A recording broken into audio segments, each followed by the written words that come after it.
see, 8 to 10 inches. And the wind, especially along the Outer Banks, could gust up to 60 miles per hour. They're probably going to have ocean overwash on Highway 12. This is going to be it's like a nor'easter going up and, like a tropical system. So they're going to have some damage, especially for the Outer Banks. We're seeing that snow slowly moving into the triangle, definitely starting off as just a few flurries. It is likely to be a while before it's causing problems on the roads. Now, we are seeing covered roads up around Person County. We haven't really seen that anywhere else.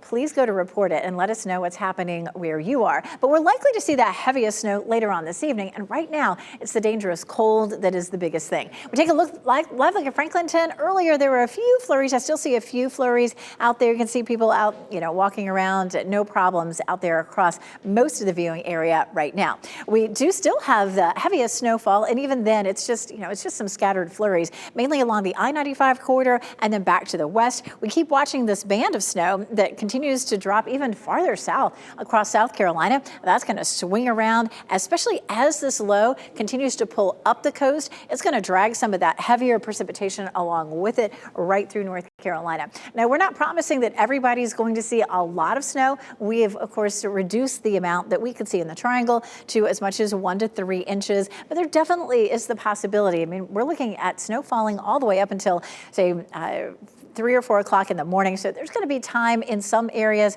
where we'll definitely have the potential for maybe 3 to 6 inches, definitely some heavier totals along the coast and some heavier totals closer to Charlotte. But from the triangle area northward, probably going to end up with somewhere around 1 to 3 inches. However, already in Roxborough, they've seen 2 inches so far. We check out Futurecast and you can see that the precipitation really starts to fill in as we get into the middle of the afternoon and picks up in intensity during the evening hours.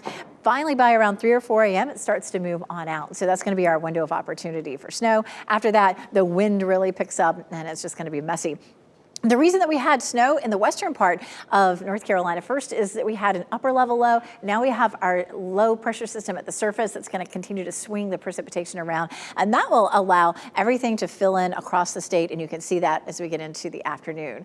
We do still have our winter storm warning in effect, but also some cold weather advisories as well. Extreme cold warning for tomorrow. Grant, tell us what that means. Yeah, very, very cold tomorrow morning. What this means is that tomorrow morning, wind chill values could drop below 0 as low as 5 degrees. So feeling very, very cold because air temperatures will sit in the low to mid-teens tomorrow morning, and it will be very windy as well. So please use extreme caution if you have to be outdoors at pretty much any point through the rest of the day today and through tomorrow morning. This, of course, goes through late tonight through Sunday morning. We're still see that extreme cold warning across the area. And again, it covers our entire region, even areas back towards the coastline and much of the southeast as well, as this deep cold air mass continues to move in.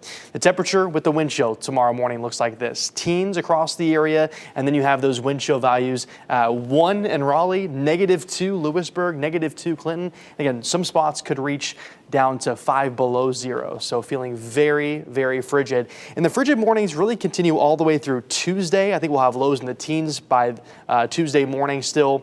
But then by the afternoon, highs will reach the mid-40s. So finally feeling a bit warmer by the middle of this week. But before then, it's going to feel very, very chilly. So make sure, again, you have multiple layers, anything to keep you warm over the next few days. Very cold tonight. An extreme cold warning is in place as it will be windy, and we'll have a chance for that snow all the way through tomorrow morning. After that wraps up, it'll still feel cold, but it'll feel warmer by the middle of this week. All right, Grant.